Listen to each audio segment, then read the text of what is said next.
Now let's move on to the next part of this group 16, that is chemical properties. And in the chemical properties, first we'll discuss about the oxidation state. Oxidation state means how many electrons the element is using for making the bond.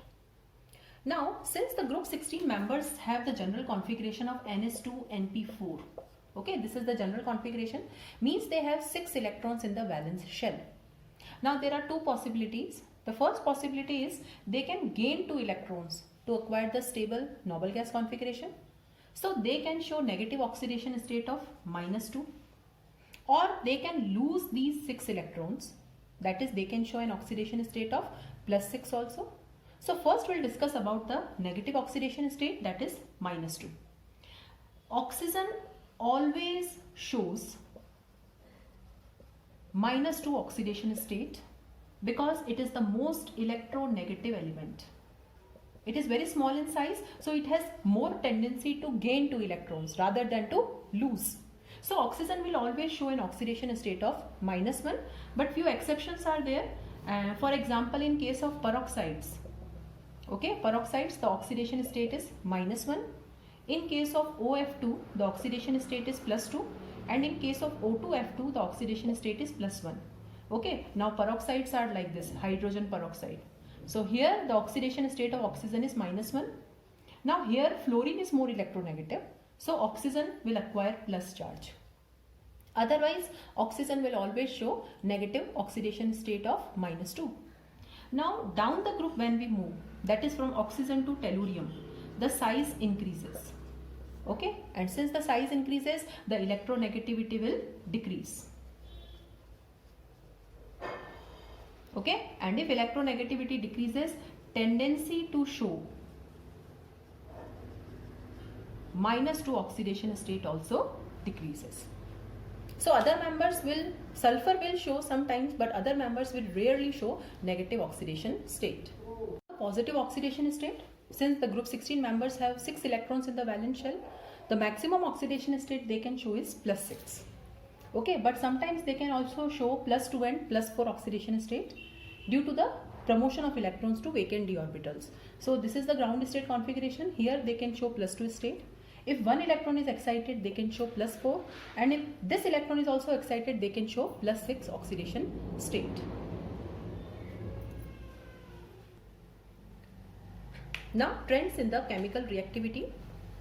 Oxygen differ from rest of the members due to its small size, high electronegativity, absence of vacant d orbitals, and high ionization enthalpy.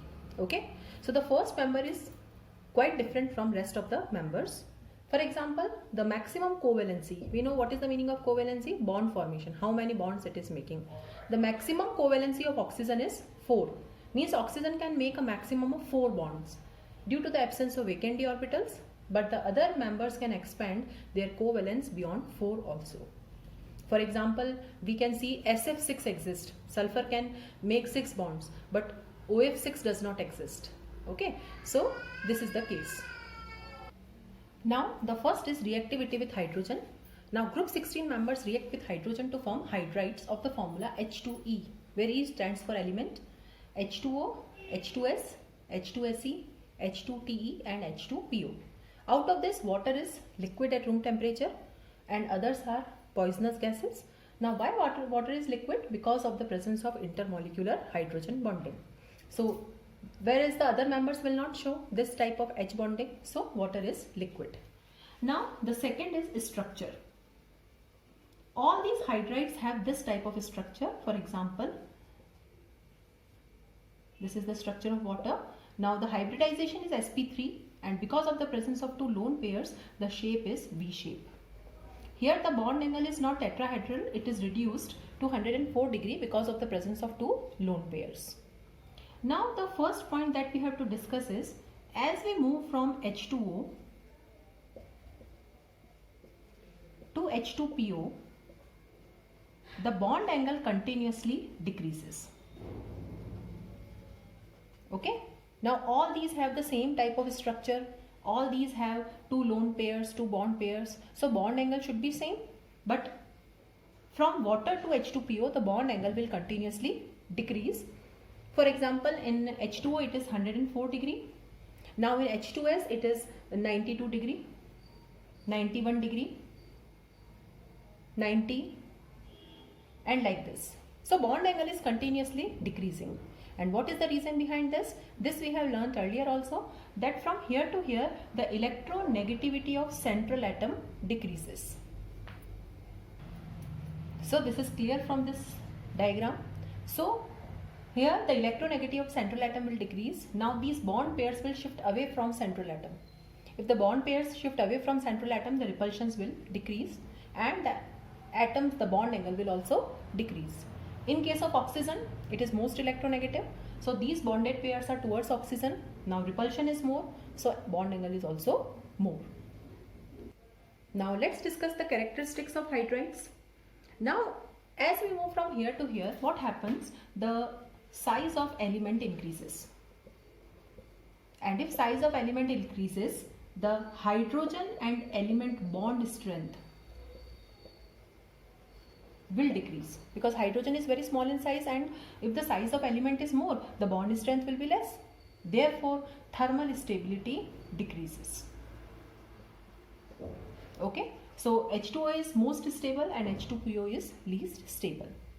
The second is reducing character. Now what is the meaning of reducing character? Tendency to lose hydrogen. So from here to here, since the thermal stability is decreasing, what will happen?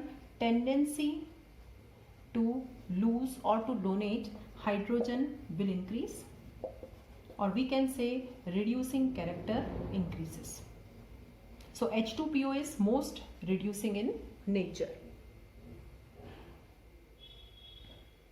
Okay, now we can also write about the acidic nature of these hydrides, acidic character. Now what is the meaning of acidic nature? Means again the tendency to lose hydrogen. So as we move from here to here, the acidic character will also increase, because the same reason is here also. Okay, so from here to here the bond strength will decrease, the bond will easily break, so thermal stability decreases, reducing character and acidic character increases.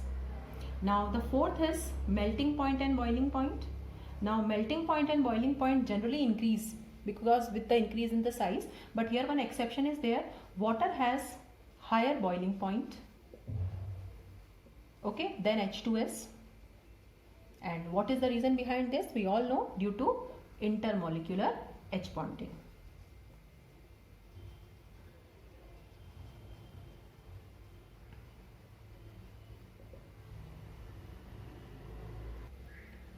The next is reactivity with oxygen. Now group 16 members can form two types of oxides, EO2 and EO3. Here the oxidation state is +4 and here it is +6. Now the examples are O3, which is made up of oxygen, O2 plus O, SO2 and SeO2. These are two gases while SeO2 is solid. Likewise trioxides can also be formed. Now both the types of oxides, whether it is in dioxide or trioxide, both the types of oxides are acidic in nature. So it means that group 16 members form acidic oxides, and this again proves their non-metallic character. Now reactivity with halogens, and the compounds formed are known as halides. Now group 16 members can form three types of halides, okay, in the oxidation state +2, +4 and +6. Now first we'll discuss hexahalides. Now hexahalides are formed, are stable only with fluorine, means hexafluorides are most stable. Now what is the reason behind this? Because an element can accommodate 6 fluorine atoms, because fluorine atoms are small in size. So a particular element can accommodate 6 fluorine atoms, but it cannot accommodate bromine, iodine or chlorine atoms. We can take the example of sulfur here. Now SF6 is most stable because sulfur can accommodate 6 fluorine atoms easily, because fluorine are small in size. But suppose if bromine or iodine is there, it is not possible because of the steric hindrance. Sulfur cannot accommodate 6 bromine or 6 iodine. Okay, so only hexafluorides are most stable. Now the structure is octahedral. Now SF6, because of this special octahedral geometry, it is quite inert, because the central sulfur atom is well protected from all the sides by 6 fluorine atoms. Okay, so SF6 is inert towards the attack of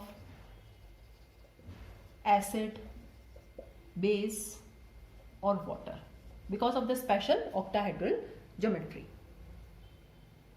Now next is tetrahalides. Now tetrahalides, among tetrahalides SF4 is gas, SeF4 is liquid and TeF4 is solid.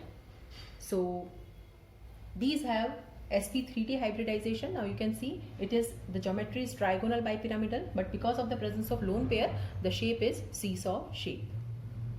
Now among the dihalides, okay, all the elements can form now in the +4 and +6 state. The compounds formed are mainly fluorides because fluorine is small in size, but in the +2 state they can form dichlorides and dibromides also.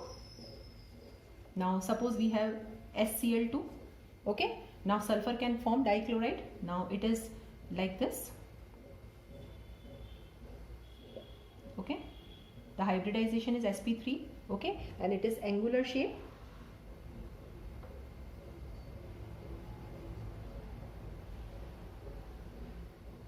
So this was all about a brief introduction about the compounds of group 16.